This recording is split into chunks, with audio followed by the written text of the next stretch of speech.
비교도 거부한다. 독창적인 시선으로 정치권을 통찰하는 여의도 펠렛 시간. 박성민 정치 컨설턴트와 함께합니다. 안녕하세요. 지금 대통령 탄핵 소추안이 의결된 지가 일주일 좀 넘었거든요. 한 열흘 정도. 지지난 토요일이니까 한 9일 정도 됐는데 그 이후에 정치권 상황 중에서 특히 좀 유의 깊게 보고 계시는 부분이 있다면 어디예요? 대통령 비상계엄도 충격적이고, 예. 그 대통령 탄핵되고 나서 탄핵 이후에. 예. 그 국민의힘이 비대위 방향을 잡아야 되는데 이 방향을 보니까 이거 진짜 이게 비상계엄을 선포한 대통령, 탄핵당한 대통령, 예. 그 당이 맞나? 어. 뭐 그런 생각이 듭니다. 예. 이게 조기 대선이 이제 눈앞에 오고 있는데 그러면 어쨌든 선거에서 이길 수 있는 방향으로 당이 전체적으로 움직여야 되는데 뭐 지는 방향으로 움직이는 것 같습니다. 비대위 논의 방향을 보니까. 그 당이 맞냐? 어쨌든 비상계엄을 선포해서 탄핵된 대통령을 배출한 당이 맞냐라고 의아하게 보시는 이유는 뭐예요? 지금 국민의힘 비대위 구성 과정에서. 근데 뭐 아직까지는 지금 권성동 원내대표가 그 한동훈 대표가 물러나고 난 뒤에 비대위원장을 선임할 지명할 권한이 있지 않습니까? 근데 그거를 아직도 안 할 뿐만 아니라 겸직할 생각도 좀 있는 것 같아요. 저는 뭐 아주 놀라운 그 발상이라고 봅니다. 겸직이요? 예. 그런데 이제 이걸 이제 뭐 관리형 비대위 대 혁신형 비대위다. 예. 근데 이게 관리형 비대위란 말이 싫으니까 이분들은 이거 통합형 비대위다 이렇게 얘기를 쓰는데 통합 누구랑 누구를 통합한다는 얘기일까요? 근데 어쨌든 이 관리형 비대위와 혁신형 비대위를 놓고 보면 지금 그 관리형 비대위는 주도 세력이 원내 중진 모임. 지금 권력의 공백 상태니까 그분들이 원내대표는 권성동 의원이 하는 게 좋겠다. 뭐 비대위원장은 원내 중진이 하는 게 좋겠다. 그건 뭐 누가 권한을 준 게 아닌데 그분들이 결정을 하잖아요. 근데 반대로 혁신형 비대위는 원외 소장파들이 중심돼서 끌고 가고 있는 것 같고 굳이 얘기하자면 그 전에 이제 관령 비대위는 친윤계가 많고 혁신 비대위는 이제 친한파가 많고 지금 주도 세력은 그 2017년 탄핵 직후에 자유한국당 대선 지고 2018년 지방선거 2020년 미래통합당으로 총선 칠 때까지 요 지도부 요 노선 그때 상징적인 인물은 이제 홍준표 한교안 두 분이고 혁신형 비대위 쪽을 얘기하는 분들은 2020년 총선 직후에 만들어진 김종인 비대위. 그래서 2021년 4.7 재보궐선거 승리하고 2020년 대선 승리 지방선거 승리할 때까지의 국민의힘이죠. 거기는 상징 인물이 지도 체제가 김정인, 이준석 이렇게 돼 있고 대개 이제 그 원내 지도부 그러니까 그 대선 후보를 선출하는 방식은 이 관령 비대위를 선언하는 분들은 당심 위주고 그러니까 이쪽은 혁신위는 민심 위주고 극단적으로 뭐 100% 당심이냐 전당대회 때 오세훈 안철수 때는 100% 민심으로 결정했고 이렇게 차이가 있고요.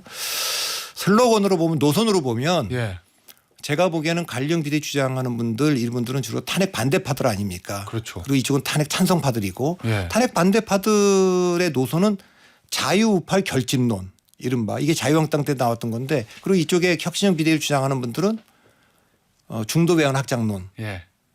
근데 이게 이쪽은 이제 홍준표 대구시장의 상징적인 인물이고 이쪽은 그 오세훈 서울시장의 상징적인 정치적 인물이고 미디어도 보면 이제 그 보수 유튜버 관리형 비대위를 지하는 분들은 거기에 지지를 받는 것 같고 이쪽에 혁신형 비대위는 레거시 미디어에 지지를 받는 것 같고 그렇게 좀 돼 있는데 완전히 다 대립구도가 그냥 쫙 짜여지네요. 제가 보기엔 그렇게 보이는데 그럼 승리하려 그러면 민심 위주로 가야 될 거 아닙니까? 그러니까 이쪽에 지금 서 있는 분들은 뭐 오세훈이다, 한동훈이다, 유승민이다, 안철수다 이런 분들이고 혁신형 쪽에 그렇죠. 이쪽은 뭐 친윤 중진들하고 뭐 홍준표 시장 이런 분들이 지금 포진하고 있는 거 아닙니까? 그렇게 돼서 그러나 이제 대통령 선거가 이제 곧 올 수 있는 건데 언제인지 모르지만 그런 상황에서는 이기는 방향 쪽으로 뭐 방향을 잡아야 될 거 아닙니까? 그런데 지금 뭐 논의에 지금 그 키를 진 쪽도 또 그 지금 비대위 방향도 지금 얘기 나오는 거 보면 관리형 쪽으로 가는 것 같은데요. 관리형 쪽이 더 무게가 더 실려 있는 것 같이 보여서 야 이거 정말 비상계엄 선포한 당이 맞나 대통령 그래 탄핵당한 당이 맞나 예. 그런 생각이 든다는 뜻입니다. 아니 그러니까 비슷한 얘기인데 대표님 원래 이제 대통령이 이제 탄핵이 됐잖아요. 그러면은 상식적으로라고 생각을 하면 대통령을 받들던 친윤계의 힘이 좀 당내에서는 빠져야 되는 게 맞는 것 같은데 더 지금 왠지 한 대표 나간 다음에도 기세 등등해진 것 같거든요. 그거는 뭐 조금 전 다른 해석입니다. 아, 그래요? 그러니까 전당대회 전에는 확실히 친윤 대 반윤이 있었고 예. 그러니까 윤 대통령 중심으로 이제 모든 게 재편됐고 예.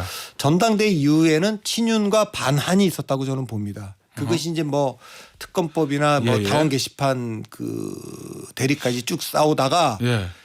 비상계엄 선포 후에는 전 친한 대 반한으로 한동훈 대표 중심으로 나뉘었다면 이제는. 탄핵 이후에는 예. 전 친윤도 친한도 다 소멸 중이라고 봅니다. 따라서 권력이 지금 공백 상태이기 때문에 예. 원내 중진 모임이라고 하는 데서 지금 결정권을 갖고 다 지금 하는데 일종의 집단 지도 체제처럼. 예, 그런데 예. 그거는 사실 그 전에 뭐 한동훈 대표가 12월 7일 날 대통령을 직무 배제하고 그 12월 8일 날인가요? 한덕수 총리하고 나란히 서갖고 우리가 끌고 간다 그랬다가 아니 그 누가 그런 권한을 줬냐 대통령을 배제하고 헌법에도 없는 그런 권한을 어떻게 행사하려고 그러자 그랬는데 지금 원내 중진 모임이라는 분들이 누가 거기 뭐 합법적으로 권유를 준 게 아니잖아요. 예. 예, 같은 얘기가 나올 수 있는데 그만큼 지금 권력의 공백 상태고 구심력이 지금 무너진 상태고 그런 상태로 기득권을 강화하는 예.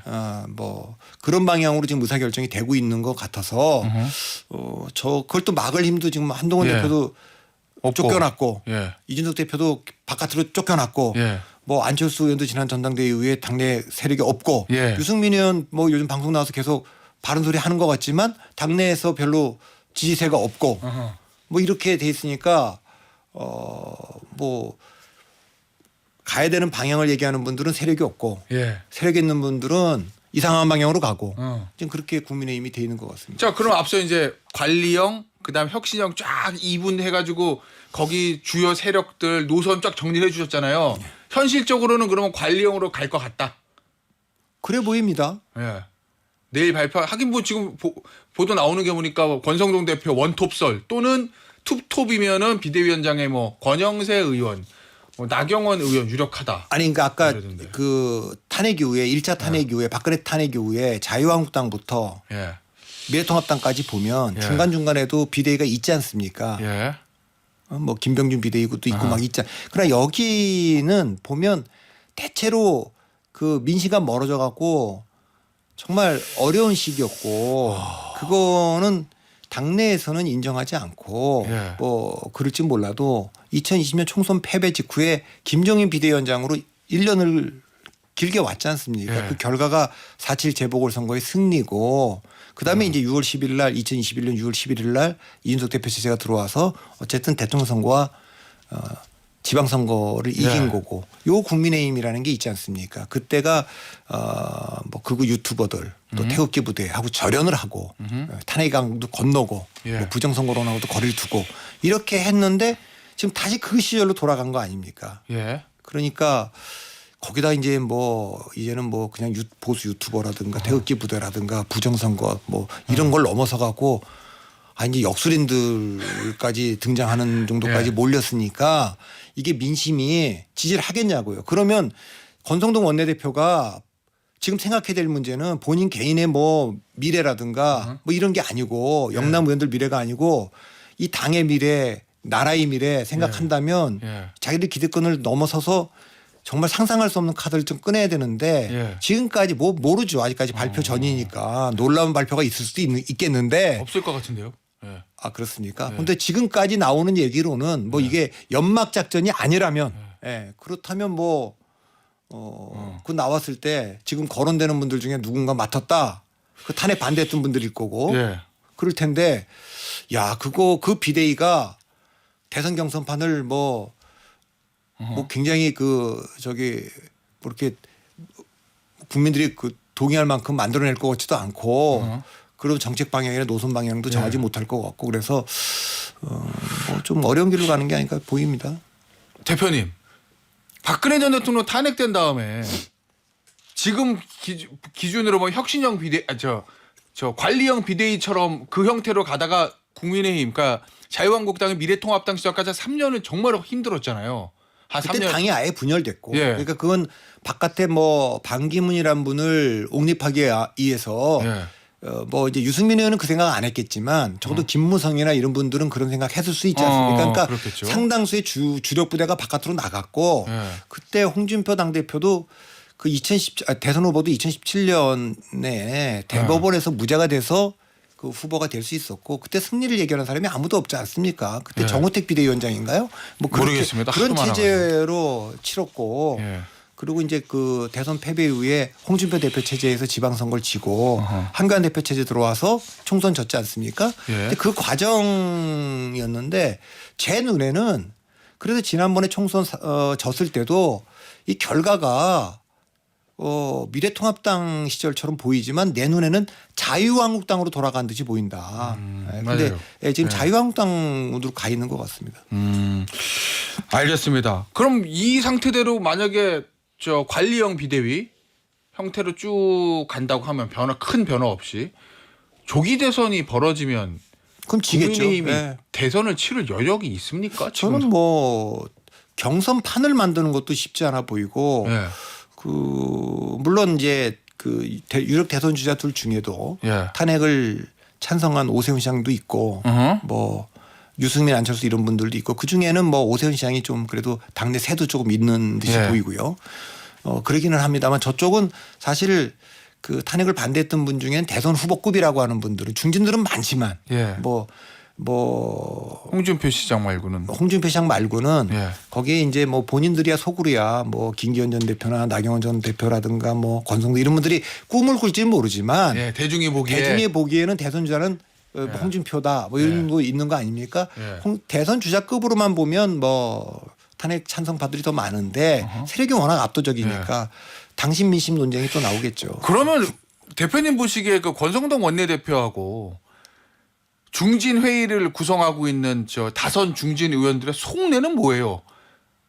왜 그러는 거예요? 그러니까 지금 권력의 공백 상태 아닙니까? 예. 그리고 사실은 뭐 박근혜 대통령 탄핵만 아니었으면 그분들도 기회가 있었을 텐데 예. 거기서 모든 게 틀어진 거 아닙니까? 그래서 결국 용병 두 분이 사실은 그 대선 예. 후보도 되고 당대표도 된 가정 그 전으로 예. 돌아가고 싶은 건데 그런데 그렇게 가려 그러면 그분들이 다 좋은데 예. 그래도 민심을 읽을 수는 있어야죠. 예. 그 민심과 떨어져서 지금 완전히 반대 방향으로 움직이면서 어떻게 지금 모든 기준이 뭐겠습니까?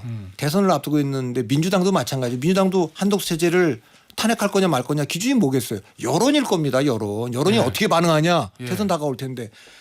앞으로 모든 결정은 다 그 민심을 보고 가야 될 텐데 지금 민심과 완전히 동떨어져서 좀 갈 수 있겠어요? 저는 안 될 일이라고 좀 보는데 예. 설사 아까 제가 레거시 미디어가 비판적이라고 봤는데 아니 권성동 그 원내대표가 겸임하는 거 그거 되겠습니까?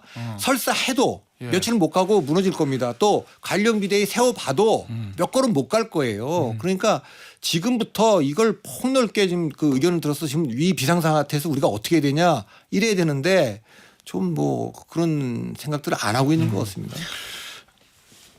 대표님 혹시 저 윤상현 의원이 얼마 전에 뭐 저 김재섭 의원에게 내가 그렇게 말을 했어라고 유튜브 나와서 얘기한 거 있잖아요. 1년만 버텨보면 다 돌아오고 결국 당선되고 요거.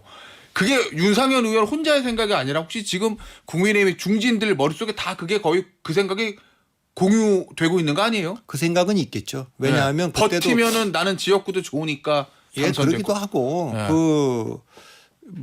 그분들이 뭐 대선 진다는 것까지 생각했는지는 모르겠지만 예. 그때 보니까 그렇게 긴 시간 걸리지 않아서 복원되더라. 예. 문재인 정권 그렇게 가지고 갔는데 5년 만에 정권 되찾아왔고 예. 뭐 이재명 대통령 돼도 음.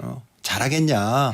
그럼 오히려 다음에는 국회 선거 때는 더 지형이 좋아질 수도 있다. 예. 이런 생각들을 할 수 있겠죠. 뭐 그때는 저 2016년이랑은 좀 상황이 다르긴 하지만 그때는 이제 분당이 됐으니까 지금 어쨌든 대통령의 내란 혐의를 받고 있는 상황에서 대통령하고 당이 완벽하게 절연 대통령을 끊어내는 거 이걸 하지 못하는 이유는 뭐예요? 그거는 저는 뭐 실제로는 그 친윤계라고 하는 분들도 이제 윤석열 대통령하고 뭘 도모하는 사람들은 없다고 봅니다. 예. 그런데 박근혜 대통령 탄핵 이후에 주류가 대한민국 보수가 줄에서 내려오면서 그 얘기 많이 하셨죠. 인식의 그러니까 지체 현상이 좀 있는 것 같아요. 그러니까 본인들이 주류도 아니고 그리고 지금 자기들이 갖고 있는 생각 거기는 이제 뭐 부정선거론도 있고 아니면 광장에서 얘기하는 그 옛날 시대를 그리워하는 그 지금 중진들도 다 그렇다고 봅니다. 그분들이 주로 이제 영남에 포진해 있고 수도권이 아니다 보니까 이제 그런 분들의 생각이 지배적인 생각들이 조금 이게 그 유권자의 변화, 세상의 변화를 못 따라가고 있는 것처럼 보입니다. 그렇구나. 알겠습니다. 대표님, 요 얘기 좀 해보죠. 항상 얘기할 때마다 궁금증이 하나로 모아지는 게 대통령은 왜 비상계엄을 했을까? 언제 결심했을까? 언제부터 준비했을까? 요거잖아요. 오늘 아침 한겨레 신문에서 단독 보도를 하나 했는데 말씀을 드리면 3월 말입니다. 총선 직전이에요. 삼청동 안가에 당시 신원식 국방부 장관, 그다음에 김용현 경호처장, 조태용 국정원장 이렇게 국가안보실장이군요. 국정원장 조태용 모아놓고 야 이거 도저히 안 되겠는데 내가 조만간 계엄을 해야겠어. 이렇게 얘기했다는 게 한겨레 신문 단독 보도예요. 한겨레 신문의 해석에 따르면 총선을 앞두고 지지율도 안 좋고 워낙 악재가 있으니까 총선을 무력화시키고 국회를 무력화시키기 위한 그런 의도가 있었던 거 아니냐라고 한겨레 신문 해석을 하던데 어떻게 보세요? 대통령은 왜 비상계엄을 했다고 보세요? 그건 뭐 누구도 모르죠.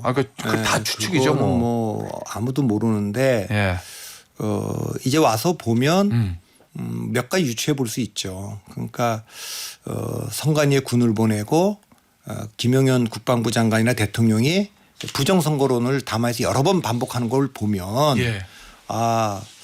이 그 부정선거가 굉장히 그 대통령 되기 전부터 좀 지배하고 있었구나 이분을 이제 그런 생각을 하나 하게 되는데 그것은 제가 이제 문재인 정부 때도 그렇고 이 그 조국 사태 이후에 두 세력이 보수 진보가 광장에서 충돌할 때도 마치 80년대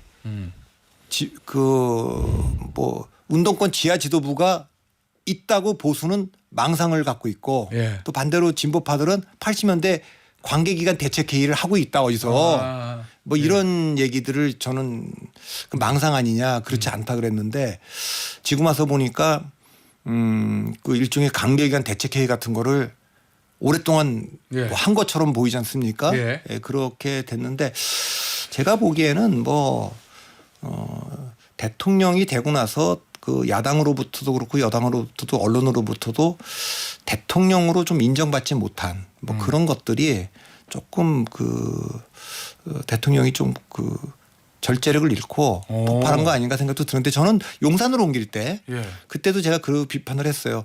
이거 뭐 권위줄 버리고 소통하러 나간다 그러지만 자칫하면 권위를 버리게 된다. 실제로 이제 권위를 버리게 된 거고 그 다음에 뭐 대통령 이미지가 잘 안 만들어지고 막 그러니까 이번에 담화 중에 보면 계속 통치행위라는 걸 계속 강조하는 걸 보면 담화 내용에 이번에 네 번째 담화 그런 게 이제 심리적으로 뭐 법적으로 방어하기 위한 이 비상계엄은 사실 대통령 할 수 있는 통치행위 중에 하나다. 사실은 통치행위라는 거는 뭐 헌법 같은 게 헌법에 규정돼 있지 않은 것을 했을 때 뭐 예를 들면 박정희에서 이유락을 갖다 북한에 보냈는데 이걸 어떻게 할까 처벌할 수 없잖아요. 그럴 때 적용하는 거지. 헌법 77조의 비상계엄은 선포부터 해제까지 전체 아주 자세하게 돼 있는 거 아닙니까? 표현법도 있고. 그렇게 돼 있는 거기 때문에 저는 이제 약간 그런 것도 좀 있지 않았을까. 이 네 번째 담아 보면은 지난 2년 반 동안 거대 야당은 국민이 뽑은 대통령으로 인정하지 않고 승복하지 않았다는 얘기를 했죠. 계속. 통치행위입니다. 그러면 본인이 대통령으로 예를 들면 야당도 나를 인정하지 않고 레거시 미디어도 좀 인정하지 않은 것 같고 당내의 친한계도 인정하지 않는 것 같고 중도 수도권에서도 인정하지 않는 것 같고 이러니까 대통령으로서 힘과 권위를 보여주고 싶었다 뭐 이런. 그 단정적으로 말을 못 하겠고요. 그러니까 추정이죠. 수많은 이유가 있을 테고 뭐 그럴 텐데 뭐 그런 것 중에 하나가 있지 않을까 조심스럽게 심지어 기저에는 뭐 그런 생각도 해봅니다. 그래서 나를 인정하는 보수 유튜버만 보고 있었던 건가요? 그건 뭐 모르겠습니다. 어쨌든 그 인지 부조화라고 제가 예. 본인이 믿는 세상과 세상과 현실이 지금 일치하지 않는 예. 그 속에서 이 현실에 있는 세계가 가짜 세계다. 그러니까 대표적인 게 부정선거죠. 예. 예. 그리고 내가 믿는 세계가 이게 맞는 세계다, 옳은 세계다. 여기에 뭐 좀 빠져 있었던 거니까 그것이 지금 집단적으로 대통령만큼인지는 모르지만 지금 그 지도부 진영의 중심에 예. 이분들도 세계관이 비슷한 것 같아요. 그게 민심과 아주 동떨어져 있죠. 알겠습니다. 짧게 한 1분 30초 1분 좀 남았는데요. 개혁신당 지금 보니까 이준석 의원하고 허은하 대표하고 뭐 사이가 안 좋아지는 것 같던데. 그건 뭐 제가 예. 뭐 또 천하람 의원 인터뷰하는 거 제가 밖에 들었습니다만 내부 사정을 모르니까 제가 코멘트는 못 하겠어요. 하나 네. 분명한 건 네, 분명한 거. 누가 보더라도 지금 개혁신당은 이준석 그 의원이 전략적 자산 거의 유일한 자산이고 그렇죠. 개혁신당이 조기 대선 국면이 왔기 때문에 뭐 보통 조기 대선 국면이 아니고 예. 그 2027년 대통령 선거가 있고 2026년 지방선거가 있다면 예. 당 대표가 지금 그 이준석 의원계랑 저렇게 해서 예. 당 대표가 좀 권위를 찾고 뭐 이렇게 해서 해도 된다고 저는 봅니다. 그러나 지금 조기 대선 국면으로 지금 들어갔고 이준석 대표가 자기는 뭐 만 40세가 되면 그러니까 예. 다시 말하면 1월 말 이후에 대선이 예. 확정되면 출마하겠다. 그게 예. 이제 개혁신당을 위해서도 좋다. 이렇게 얘기한 거면 나머지 얘기는 조금 소소하게 다 치부하고 어떻게 하면 그 대선 주자를 띄울까를 고민해야 되는 거지. 그게 정치력 아닙니까? 예. 근데 나머지 문제를 부각시키는 거는 자해행위죠. 알겠습니다. 여기서 마무리할게요. 박성민 정치 컨설턴트 민 대표였습니다. 감사합니다.